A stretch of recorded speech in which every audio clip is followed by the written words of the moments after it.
Kisah hikmah.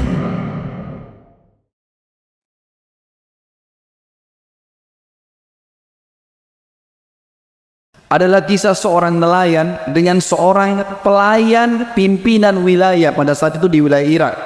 Orang ini teman-teman sekalian, dia seorang pelayan, dia seorang pembantu, tapi dia seorang pejabat. Dia lewat di pinggir pantai, dia temukan ada seorang nelayan sedang mengambil ikan, menangkap ikan yang bagus besar.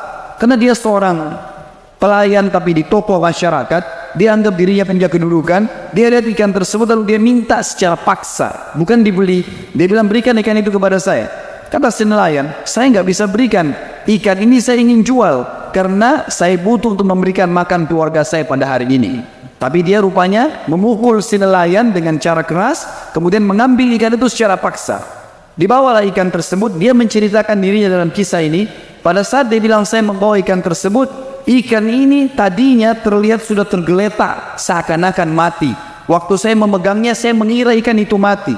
Ternyata ikan itu waktu saya memegang dekat mulutnya menggigit jari saya. Dan pada saat menggigit jari saya merasakan sakit yang luar biasa. Dan mulut ikan itu tidak bisa terlepas sampai saya memotong bagian mulutnya, baru bisa terlepas giginya. Padahal ikan ini seakan-akan sudah mati. Kemudian saya pun membawanya ke rumah dan saya tetap menikmati dagingnya yang haram tadi. Pada malam hari saya nggak bisa tidur. Dia mengatakan kemudian keesokan paginya saya mencari seorang tabib. Lalu tabib ini menemukan ternyata ada bakteri yang sedang menimpa atau mengena tangan saya, atau penyakit yang tidak bisa kecuali harus dipotong. Maka diperintahkan oleh tabib untuk memotong jarinya. Kalau tidak, maka akan menyebar penyakit itu ke seluruh tubuhnya. Maka dia pun memotong jarinya satu. Ternyata sakitnya masih dirasakan. Akhirnya dipotong ke seluruh jarinya lima. Masih dirasakan sakit juga. Dipotong telapak tangannya, masih terasa sakit juga, sampai dipotong setengah, sampai di lengannya, dipotong semua lengannya. Itu pun dia masih mulai merasakan sakit ke seluruh tubuhnya. Gak bisa tidur, gak bisa makan, gak bisa duduk, gak bisa buat apa-apa. Maka dia mendatangi seorang alim ulama dan dia tanyakan, bagaimana jalan keluarnya? Saya tertimpa seperti ini. Kata dia, apakah kamu tahu penyebab perbuatanmu? Apa yang sedang tersirat di dalam hatimu? Dia mengatakan, saya diceritakanlah setelah menzalimi seorang nelayan, mengambil ikannya yang saya anggap bagus, lalu ikan itu mulai menggigit jari saya. Semenjak itu saya merasakan sakit dan seluruh tubuh saya dipotong.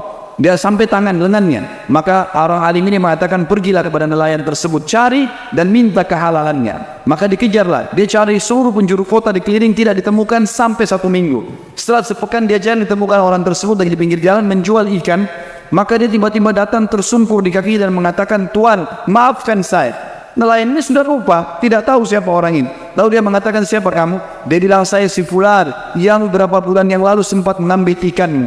Maka saya minta kehalalannya. Kata nelayan tersebut, memang kenapa? Dia bilang, ikan itu pada saat saya bawa pulang diceritakan menggigit tangan saya padahal sudah kelihatan mati. Dan akhirnya tubuh saya dipotong, sampai sekarang lengan saya dipotong. Dan sisa tubuh saya terasa sakit semuanya.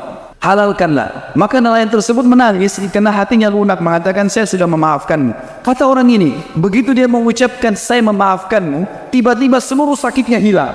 Bahkan kata orang-orang yang ada di sekitarnya, andai saja pertama kau digigit ikan nelayan tersebut, kau kembali kepadanya dan mengembalikan ikan tersebut, maka anggota tubuhmu tidak akan dipotong.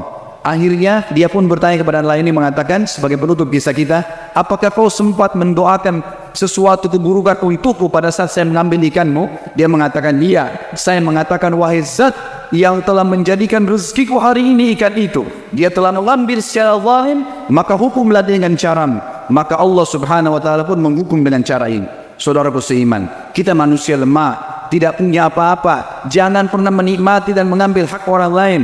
Cukupkanlah dengan rezeki yang telah Allah berikan kepada kita. Jadilah orang-orang yang patuh kepada Sang Pencipta, karena Allah selalu mengawasi kita. Tidak ada orang yang bisa selamat dari hukuman Sang Pencipta Allah.